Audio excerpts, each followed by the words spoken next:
Move the bus, now. Governor Maribel Kincaid's voice cuts through the intersection like a blade. Calm. Measured. A voice trained to end conversations before they start. The city bus sits frozen beneath a red light that no longer matters. Its engine hums low, steady, almost apologetic. Inside, passengers are standing now. Some gripping metal poles, some pressed against fogged windows, a few holding phones at chest height, already recording. The driver doesn't turn around. Elias Rowe keeps both hands on the wheel. Knuckles pale, shoulders locked. His eyes stay fixed on the crosswalk ahead, as if it's the only thing holding the street together. Behind the bus, 3 black SUVs idle in a clean, aggressive line. Government plates, tinted windows, flashing lights without sirens, authority that doesn't need to ask. If you're still here, welcome to Masquebond Stories. Around here, we tell emotional, class reversal stories where power abuses quietly and dignity always fights back. If stories like this mean something to you, consider subscribing. It's because of you that we show up and write better stories every single day. Governor Kincaid steps out of the lead vehicle. She doesn't hurry. She never does. Her heels click against the asphalt, sharp and deliberate. Her navy blazer sits perfectly across her shoulders. Hair pulled back tight, lips pressed into a thin professional line. "Sir," she says, loud enough for the bus and the sidewalk to hear, "you are obstructing a state motorcade." Elias exhales slowly through his nose. "I need you to pull this bus over," she continues. "Immediately." Still, he doesn't move. Because 10 rows behind him, Noah Calder is struggling to breathe. The boy is small. 8, maybe 9. His backpack has spilled onto the floor. Crumpled worksheets, a cracked plastic water bottle rolling with the tilt of the bus. His lips have lost their color, faintly blue at the edges. His chest rises, but barely. Each breath looks borrowed. A woman kneels beside him, shaking. "I'm not his mom," Tamsin Calder keeps saying, voice cracking. "I'm his aunt. I just picked him up from school." Elias knows this because he heard the sound first, the dull thump, the sharp intake of panic. He saw it in the mirror before he felt it in his chest. He called dispatch immediately. The voice on the radio was calm, trained. "Do not move the vehicle. Paramedics en route. Estimated arrival, 4 minutes." 4 minutes. That was 2 minutes ago. Governor Kincaid steps closer to the bus, heels clicking against the asphalt. Her security detail shifts without looking at one another. "Driver," she says again, her tone tightening, "this is not a request." Inside the bus, the air feels thinner. Someone coughs. Someone whispers a prayer. Someone else mutters that they should just move. Elias finally speaks. "Ma'am," he says quietly, "there's a medical emergency on board." Kincaid scans the bus interior with visible impatience. "Then pull over," she replies. "You're blocking emergency access." "The medics told me not to move," Elias says. "They're on their way." Her eyes flick to her watch. "You're delaying state business," she says. "I have a schedule." The word schedule lands hard. Elias's grip tightens. The boy on the floor gasps, a sound too thin to ignore. Tamsin sobs now. "Please," she whispers, "please, Noah." Governor Kincaid folds her arms. "This is exactly why we have protocols," she says, projecting now. "You don't get to decide when rules apply." Elias doesn't turn around. The boy's chest stutters. No sirens yet. Elias speaks again, louder. Still calm. "I can't." Kincaid's expression changes, not to anger, but to something colder. "Do you understand who you're disobeying?" she asks. "Yes, ma'am." "And you're choosing to do it anyway." He hesitates, just a breath. "I'm choosing the kid." A murmur ripples through the bus, through the crowd, phones rise higher. "This will have consequences," Kincaid says. "I know." In the distance, a siren begins to rise. Too far, too slow. Kincaid signals her team. "Document everything." Elias's radio crackles. Paramedics delayed. Traffic congestion. His heart drops. He looks at Noah, at Tamsin's shaking hands, at the passengers holding their breath. Then he turns fully in his seat. "I'll move," he says. Relief washes through the crowd. Kincaid allows herself the smallest smile. Elias finishes the sentence. After the paramedics arrive, the smile vanishes, and the siren grows louder. Time slows inside the bus. Condensation streaks the windows. The engine hum becomes rhythmic, almost hypnotic. Outside, Kincaid's heels tap once, twice, then stop. She stands perfectly still. A passenger near the front whispers, "He's doing the right thing." But when one of Kincaid's security agents glances their way, the passenger looks down. Phone still out, recording. Silent. Elias stays facing forward now, hands still locked on the wheel. His reflection in the rearview mirror shows nothing. No anger, no fear, just focus. Behind him, Tamsin rocks slightly, one hand on Noah's shoulder, the other hovering over his chest, like she's afraid to touch him too hard. Is he breathing? Someone asks from the back. Barely, Tamsin says. A teenager in a hoodie near the middle of the bus holds up his phone, narrating in a low voice. This bus driver is about to get fired on camera. Governor's out there losing it. Another passenger hisses at him to shut up. He doesn't. Governor Kincaid adjusts her blazer. She turns slightly, scanning the crowd gathering on the sidewalk. A few people hold their phones up. A woman with a stroller stops to watch. A man in a suit pauses mid-stride, then pulls out his own phone. Kincaid's chief of staff steps out of the second SUV, phone pressed to his ear. He approaches her, voice low but urgent. She waves him off without looking. Her eyes are locked on the bus. Inside, a man near the back mutters, "We're all going to be late because of this." "There's a kid dying," someone else snaps. "You don't know that." "Look at him." The argument dies quickly. Everyone looks. Noah's lips are bluer now. His eyes flutter, unfocused. Tamsin's hands tremble as she smooths his hair back. "I should have called a car," she whispers. "I should have." Her voice breaks. Elias hears it. He closes his eyes for half a second, remembers another voice, another room, another child struggling to breathe. The memory is sharp enough to taste. He opens his eyes. The siren is closer now, still not close enough. Governor Kincaid steps up to the bus door. She raps her knuckles against the glass, twice, controlled. Elias presses the button. The door hisses open. She doesn't board, just stands at the threshold. "Driver," she says, voice level, "I'm giving you one more chance to comply." "I'm waiting for the paramedics, ma'am." "You're creating a public safety hazard." "I'm following dispatch orders." Her jaw tightens. "You think this makes you a hero?" she asks. Elias doesn't answer. She leans in slightly. "You think people will remember your name after this?" Still nothing. Kincaid straightens, turns to her security. "Get his badge number, route number, supervisor contact." One of the agents nods, pulling out a tablet. Inside the bus, a woman in scrubs near the front stands up. She looks at Kincaid, then at Elias, then back at Kincaid. She opens her mouth, then closes it, sits back down. Elias catches it in the mirror. Another silence, another person who almost spoke. The siren wails louder now, but it still blocks away. Kincaid steps back from the bus. She crosses her arms, expression unreadable.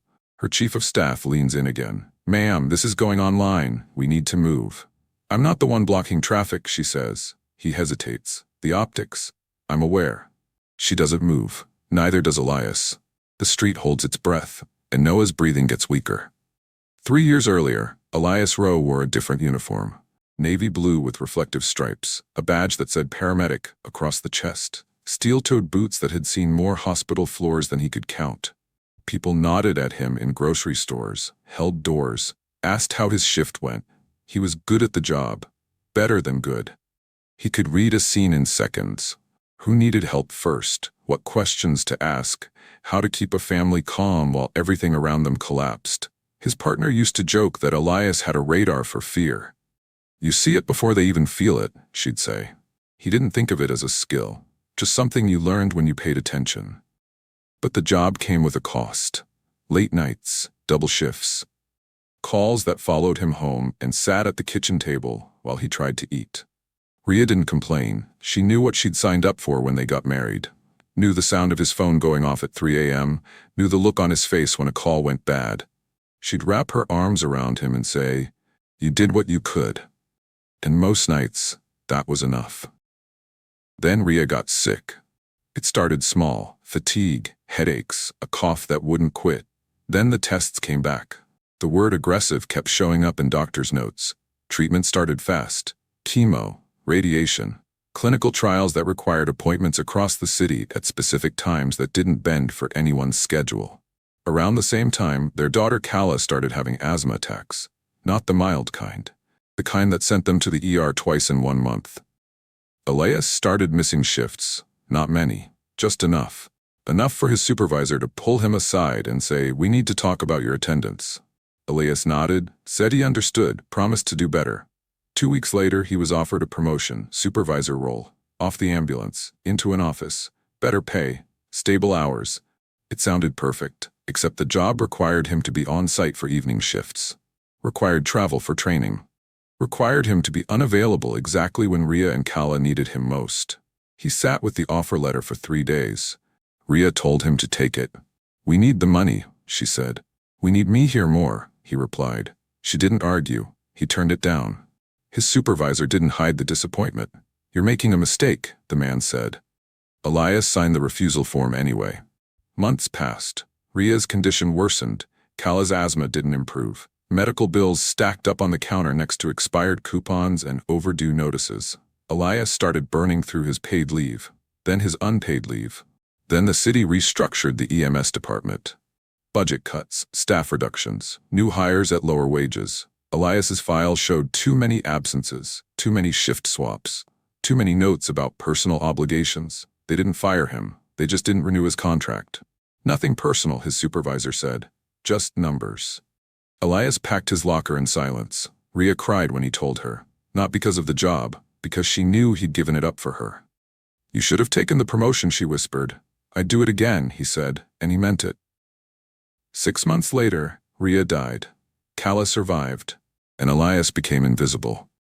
Ria used to hum while she folded laundry. No particular song, just a low, steady rhythm that filled the apartment and made everything feel like it would be okay. Elias remembers that more than anything else. Not the hospital rooms or the chemo or the machines that beeped through the night. Just her voice. Humming. They met young. Too young, some people said. But it worked.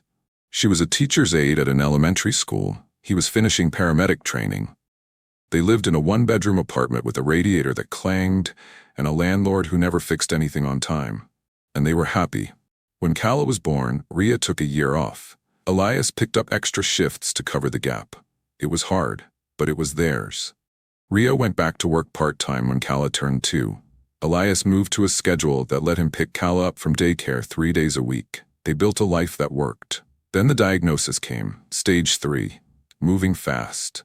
Ria's first question wasn't about treatment options or survival rates. It was, how do we tell Kala? They decided not to. Not right away. Kala was 6, still believed in wishes and fairness and the idea that bad things only happened in stories. They wanted her to keep believing a little longer. Treatment started. Ria lost her hair within weeks, stopped humming, started sleeping more. Kala asked why mommy was always tired.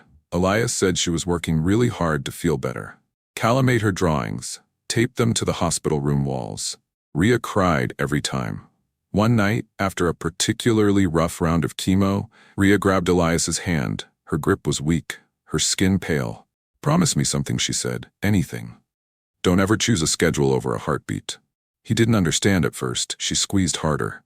"People in power," she said, "they forget that minutes are currency for people like us. You don't forget. Promise me." "I promise." She smiled. Faint, tired, good. 3 months later, she was gone. Elias kept the promise, even when it cost him, even when it made no sense, even when it meant losing everything he'd worked for. Because love wasn't something you said, it was something you proved. And he'd proven it the only way he knew how. By staying, by choosing her, by letting the world move on without him. After Ria died, Elias sold what little they had left. The couch, the TV, his old paramedic gear that he'd kept in the closet like a trophy. He took a job driving a city bus, low pay, no prestige, no one nodding at him in stores anymore. But it had health insurance, and that was enough, because Kala still needed him. And he'd made a promise. Kala Rowe is 11 now, small for her age, quiet in a way that makes teachers worry. She carries an inhaler in her backpack. 2, actually. 1 in the front pocket. 1 buried at the bottom, just in case. Elias checks them every Sunday night. He lines them up on the kitchen counter, checks the expiration dates, shakes them to make sure there's medicine left. Kala watches from the doorway sometimes. "I already checked them, Dad," she says. "I know," he replies. He checks them anyway. Her asthma has been stable for over a year now. No ER visits, no late-night panic calls. But Elias still listens to her breathe at night, still counts the rhythm, still waits for the wheeze that might come back. After Ria died, Kala stopped talking for 3 months. Not completely. She'd answer questions, say yes or no or I don't know. But she stopped offering anything extra, stopped telling stories about school, stopped asking for things. The doctor said it was grief. Elias knew it was more than that. She'd watched her mother disappear slowly, watched her father give up everything to stay close, and now she was scared that if she needed too much, he'd disappear too. So she learned to need less. Elias hated that, but he didn't know how to fix it. Then the letter came. A scholarship program. A specialized school 2 hours away, small class sizes, strong academics, a real chance at something better. Calla got in. The letter said she had 1 year to meet the enrollment requirements. Proof of consistent medical coverage, clean attendance record, stable housing, all things Elias barely had. The bus job gave him health insurance, but it was the cheapest plan the city offered. High deductibles, narrow networks, one missed premium, and the whole thing could collapse. He couldn't afford to miss shifts, couldn't afford to get written up, couldn't afford to lose this job the way he'd lost the last one. Because if he did, Calla's future went with it. Every night, Elias comes home and checks on her. She's usually asleep by the time he gets in. Curled up on her side, one hand tucked under the pillow, he stands in the doorway and watches her breathe. Counts the rhythm, listens for the wheeze. And when he's sure she's okay, he goes to the kitchen and makes lunch for the next day. A sandwich, an apple, a juice box. He writes a note on a napkin and tucks it into her lunchbox. "You're doing great, love, Dad." She never mentions the notes, but she keeps them. He's found them stacked in her desk drawer, folded carefully, edges worn from being read over and over. That's how he knows she's still in there, still hoping, still trusting him to keep his promises. And that's why, when Noah Calder collapsed on the floor of his bus, Elias didn't hesitate, because he'd made a promise to Rhea, and he'd made one to Calla too, to never let a schedule matter more than a heartbeat, even if it cost him everything. The steak hits the plate with a soft thud as Governor Maribel Kincaid sets her knife down and looks up at the television. Her face is on the screen, a clip from a press conference that morning. She's smiling, steady, talking about her Transit Accountability Initiative and how it's going to protect taxpayers and improve public safety. The sound is low in the private dining room, but she doesn't need volume. She knows every line by heart. Around the long table, donors laugh softly, sip wine, check their watches. Her staff sits 2 tables back, badges on lanyards, phones face down but never fully away. Her deputy chief of staff, Logan Pierce, leans slightly toward her. "Numbers look good, Governor," he says. "Your approval rating bumped 3 points after last week's rollout." She nods once. "People respond to order," she replies. "They want someone who can keep things moving." The server clears her salad plate. Outside the frosted glass, the city's noise is a distant hum. Out there, buses grind their way through traffic. In here, the air is chilled, still, controlled. On the screen, her own voice continues. "There will be no room for delays caused by negligence or personal whims. Our roads will work for the people again." Logan lifts his glass slightly. "You nailed that line." "It was true," she says. He hesitates, then slides a thin folder toward her on the table. "There's one thing," he says. "Transit sent over the internal compliance list you asked for." She wipes her hand with a cloth napkin before touching the folder. Opens it with careful fingers. Names, employee numbers, routes, a column of notes labeled pattern behavior. Her eyes move, steady, practiced. Late departures, unscheduled stops, excessive emergency calls. Her gaze stops on one. Row Elias D. Route 14, multiple emergency holds. Frequency above department average. "Is this the same driver from the review last month?" she asks. "Yes, ma'am," Logan says. He tends to over-prioritize passenger issues over schedule adherence. That's how the supervisor phrased it. Her jaw shifts almost imperceptibly. Has he been disciplined?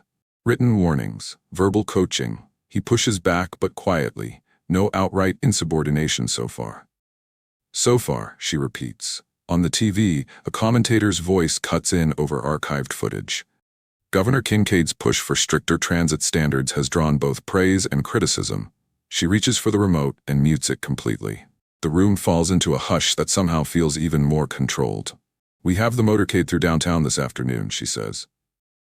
"We're stopping at the Transit Operations Center for that walkthrough with the press." "Yes," Logan replies. "We flagged a few drivers for possible contrast pieces. Good employees versus problem ones." Her fingers tap the edge of the folder. "Do we have a chronic example?" Logan nods toward the name on the page. Rowe fits the pattern. What's his role?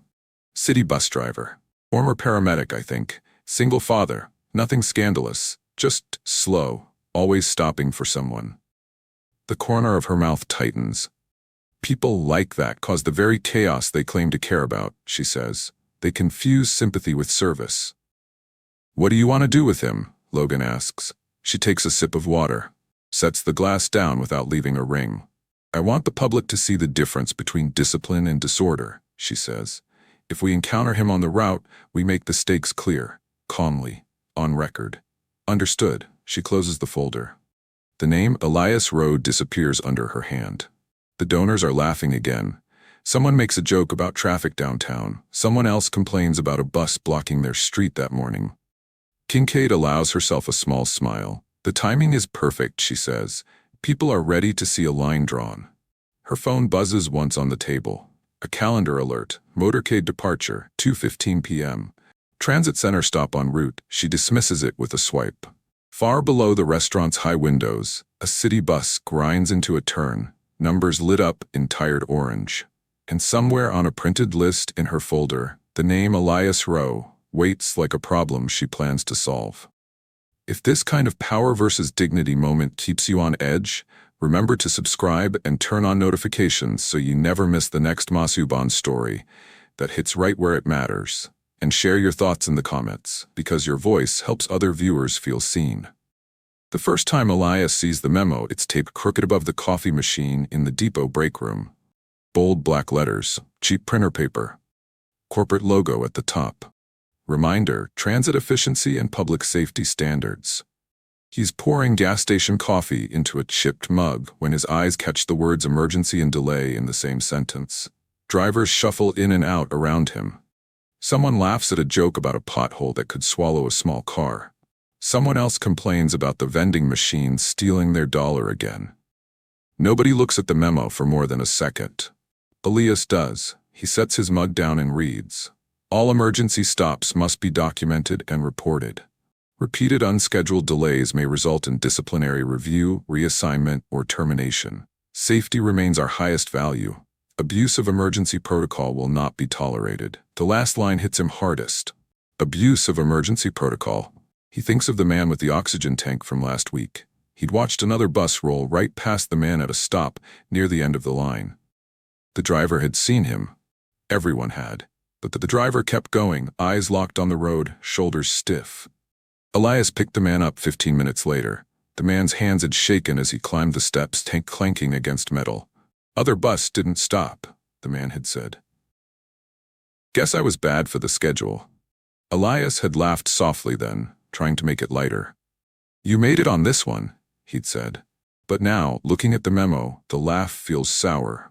He pulls his route sheet from the slot on the wall. There's a small red notation next to his name. Review pending. He doesn't need to ask why. At his locker, he finds another paper folded and stuck through the vent slits. Official letterhead again. He opens it. Driver Rowe, our records indicate multiple emergency-related delays on your recent routes. While we value passenger safety, we must balance this with system efficiency. Please be advised that continued deviation from scheduled targets may impact your assignment status. See your supervisor for coaching. Transit operations. He reads it twice. Values passenger safety. Must balance, coaching, assignment status. None of it says, don't help people. All of it means exactly that. His supervisor, a tired man named Ortiz, comes up behind him. You saw it? Ortiz asks. Yeah.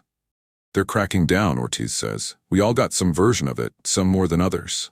He nods toward Elias's paper. You know why you got the extra paragraph? I stop when people need help, Elias says. You stop more than the average, Ortiz replies. Look, off the record, I respect it. On the record? He lowers his voice. They're watching you. Governor's office wants numbers. Clean charts, less human error. Their words, not mine. What happens if I don't change? Elias asks. Ortiz doesn't answer right away. He looks at the row of lockers, at the cheap clock on the wall, at the floor. They'll move you off route, he says finally. Cut your hours, maybe more. That means losing my insurance, Ortiz sighs. I know. Elias folds the paper carefully, as if how he handles it might change the meaning. You got a family, Rowe? Yeah. Then be smart, Ortiz says. Don't make yourself a target. Later that afternoon, Elias sits in the driver's seat of his empty bus, parked at the end of the line. He listens to the tick of the cooling engine, the faint buzz of a streetlight above. He thinks about Kala's inhalers, the scholarship letter, the one-year deadline. He thinks about the man with the oxygen tank, the kid last month who threw up halfway through the route, the older woman who nearly fainted and refused an ambulance because she couldn't afford the bill. He thinks about the word abuse printed in bold above a warning about helping people. He could walk away, find a different job, something in a warehouse, night shifts somewhere nobody knows his name. But then he'd lose the insurance, the schedule, the fragile path he's laid out for Kala's future. He stares at the blank windshield. His reflection stares back. He knows too much now. About the memo. About the pressure. About the way fear is making drivers look past people they would have helped before. Knowing and staying silent feels worse than being labeled a problem. He reaches up and turns off the interior lights. The bus sits in the dark, humming quietly, like it's listening. If you've ever seen someone in a low-status job forced to choose between keeping rules and keeping their soul, what would you have done in Elias's place? Let your answer sit with you. And if these questions matter to you, make sure you're subscribed with notifications on so you can meet the next Masquebond story as soon as it drops and share your thoughts to help someone else feel less alone. Remember, the dispatcher says, today is a high-visibility day. No delays if you can help it. The room smells like burnt coffee and old paper. Monitors line the wall, each screen showing tiny moving rectangles that mark the buses crawling across the city map. Elias stands in front of the dispatch counter, route sheet in hand. Governor's Motorcade is cutting through downtown at 1400, the dispatcher continues. All routes yield promptly, no unscheduled holds. We clear the lanes fast. Got it? A few drivers mutter agreement. Someone raises a hand to ask about detours. Elias says nothing. He already knows where his bus will intersect with the motorcade. He saw the map taped to the bulletin board by the door. A thick red line cutting across his usual path like a warning. Row, the dispatcher calls. You hearing me? Yes, ma'am. No heroics today, she says, trying to make it sound like a joke. Just the route. He forces a small smile. Just the route, he repeats. Out in the yard, he walks along the row of buses until he finds his.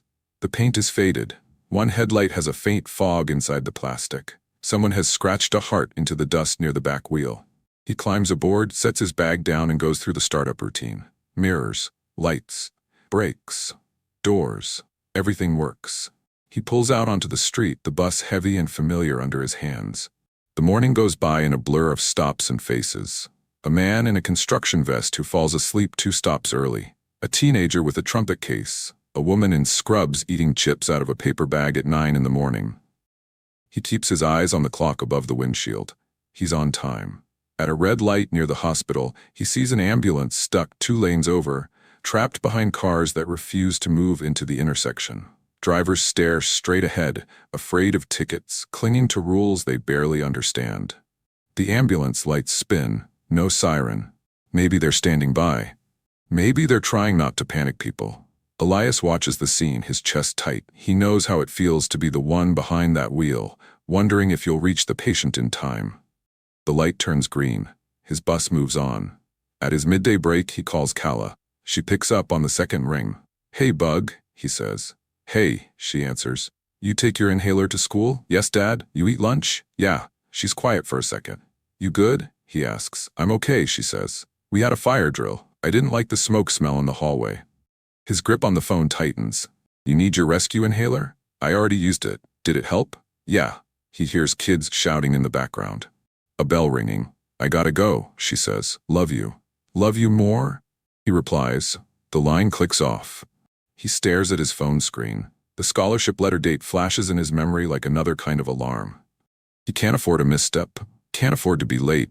Can't afford a write-up. He almost tells himself that today, just today, he'll put his head down and ignore everything except the clock. But when he closes his eyes, he sees Ria's hand on his, hears her voice saying, "Don't ever choose a schedule over a heartbeat." He pockets the phone and heads back to his bus.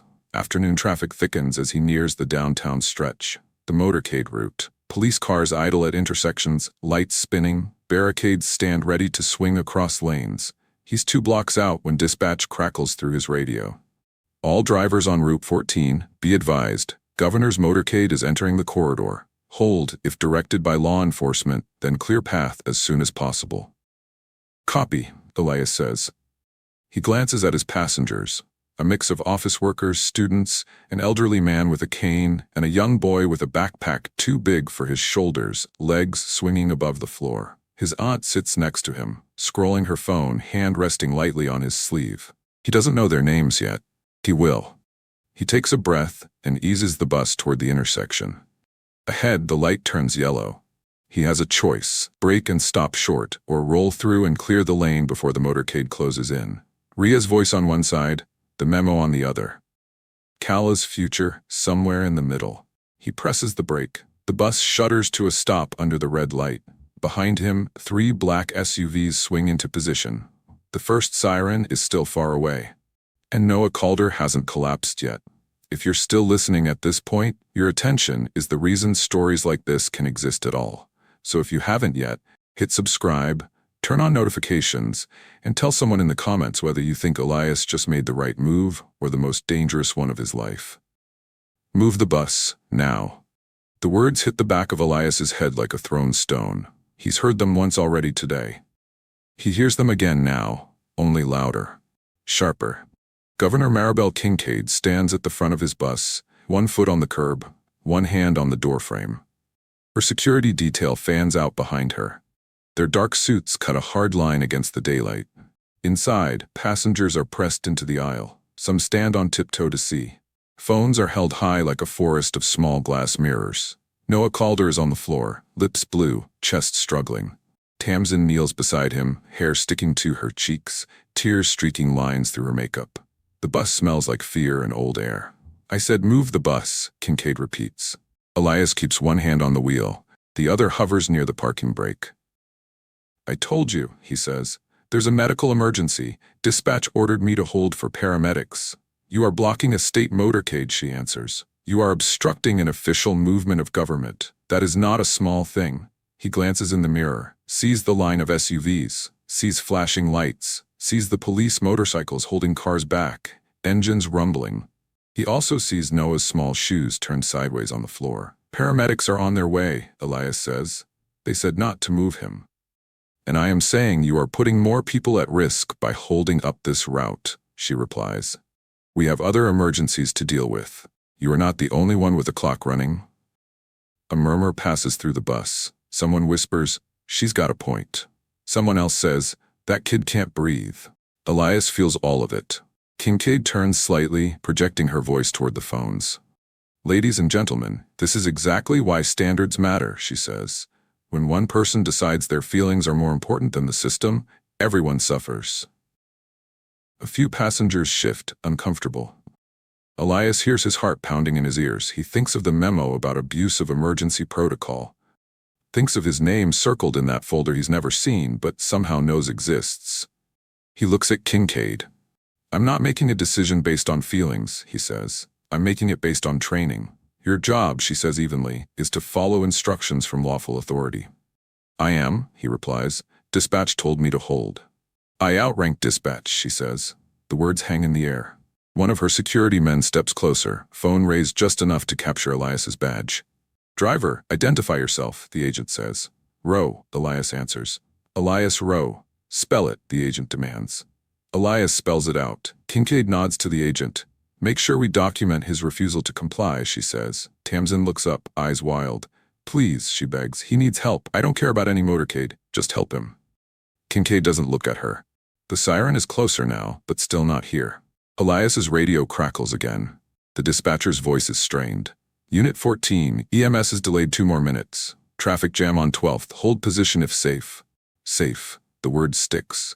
Kincaid hears it too, her eyes narrow. You heard that, she says to Elias. 2 more minutes of you holding up half the city. He feels every eye on him, every camera, every person who will replay this moment later and decide who was wrong. His throat is dry. He could move the bus 3 feet and clear the lane. He could pull over around the corner. He could pretend not to hear dispatch. He could protect his job, protect Kala's future. Avoid being the man in the viral video everyone turns into a symbol. The bus seems to shrink around him, walls closing in. He looks at Noah again. The boy's chest rises in small, uneven pulls. Tamsin counts under her breath. 1, 2, 3. Kincaid's patience thins. "Driver Rowe," she says, "this is your last warning. Move this bus. Now." He lets the silence stretch, lets her words sit where everyone can feel them. Then he turns his head slowly until he's looking right at her. His voice is low but clear. "Governor," he says, "every camera on this street can see the difference between a schedule and a heartbeat." The words hit like a dropped glass. A sharp intake of breath ripples through the bus. Someone near the back says, "Oh man." Kincaid's expression doesn't crack, but something in her eyes shifts. She glances just once at the phones pointed at her, at the passengers who are no longer just watching, but judging. Outside, passers-by slow down. A woman in a business suit stops on the sidewalk, holding her phone higher to get a better shot through the windshield. Inside one of the SUVs, a staffer leans forward, watching the scene through tinted glass, already calculating how this will look in a 30-second clip. The siren is close enough now to rattle the windows, but for one suspended second, nobody moves. No one speaks. Not Kincaid. Not Elias. Not the dispatcher in his ear. The whole intersection holds its breath. If you were standing on that bus, watching this standoff in real time, whose side would your heart take, honestly? Think about why. And if you haven't yet, subscribe and turn on notifications, because Masquebond Stories lives in moments exactly like this. And your voice in the comments can shift how others see power and courage.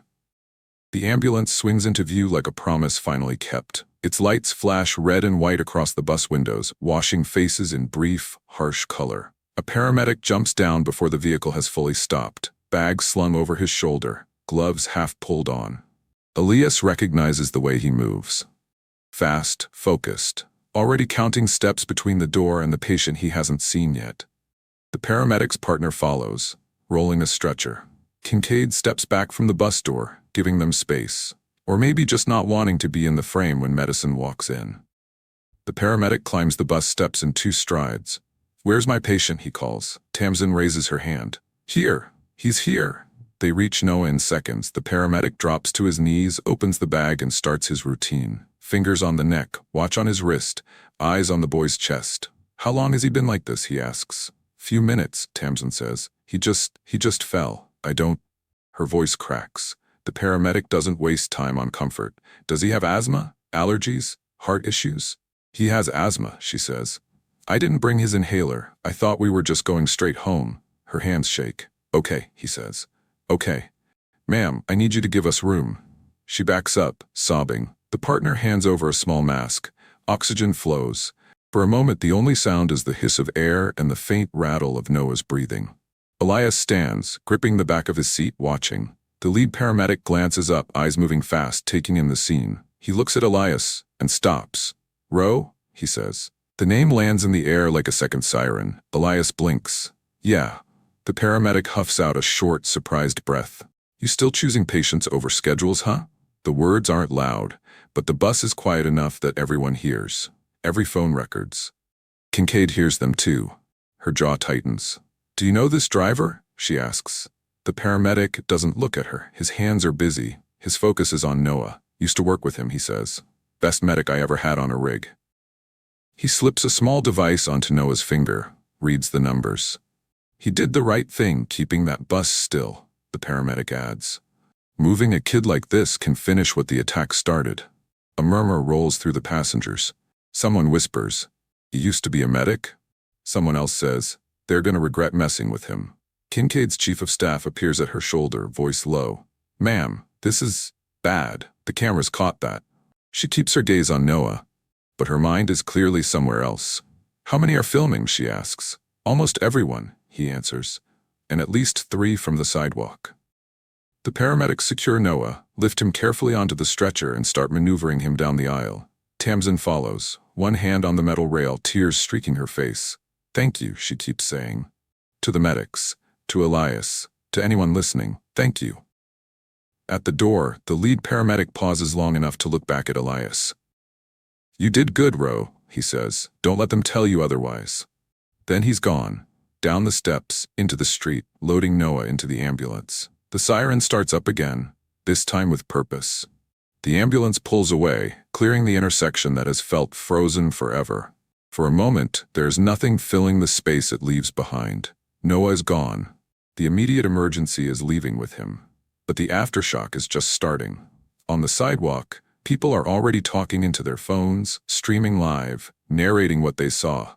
This bus driver refused to move for the governor because a kid couldn't breathe. She tried to make him move anyway. The medic said he was right, and I got it all on video.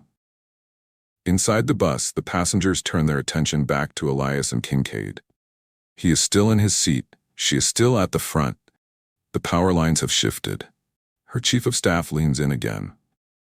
"Governor, we should reposition this," he murmurs. "Spin it as you being on site overseeing a successful response. If we move now..." She raises a hand, silencing him. Her eyes flick to Elias. "You understand there will be a review of your conduct," she says. "Yes, ma'am," he replies. "You've created a mess." He nods once. "Sometimes mess is just what the truth looks like before people get used to it," he says quietly. It's not loud, but it lands. Phones catch it. Her staff hears it. Her security hears it. Future viewers will hear it late at night in their bedrooms and on lunch breaks and in buses of their own, replaying the clip. She draws in a slow breath. "Clear this intersection," she tells her team. "Get traffic moving." They spring into action. Officers wave cars through. The SUVs in her motorcade reposition. One pulls ahead. She steps away from the bus door without another word. For now, Elias sits back down, fingers barely touching the wheel. He knows what comes next. Meetings, statements, maybe a suspension, maybe worse. He also knows something else. Whatever they say about him, whatever they write in memos, shout on news shows, there are videos now. People saw. He kept his promise. To Rhea, to Kala, to himself. He stayed. He chose the heartbeat. As the bus slowly rolls forward under a green light, at last his radio crackles. "Unit 14, the dispatcher says, voice softer than before. When you complete this route, report to the depot. Supervisor wants to see you." "Copy," Elias answers. He doesn't know if he's heading toward the end of his job or the start of something else. He only knows he can look his daughter in the eye tonight. Outside, a teenager on the sidewalk watches the bus pass and checks the upload bar on his phone.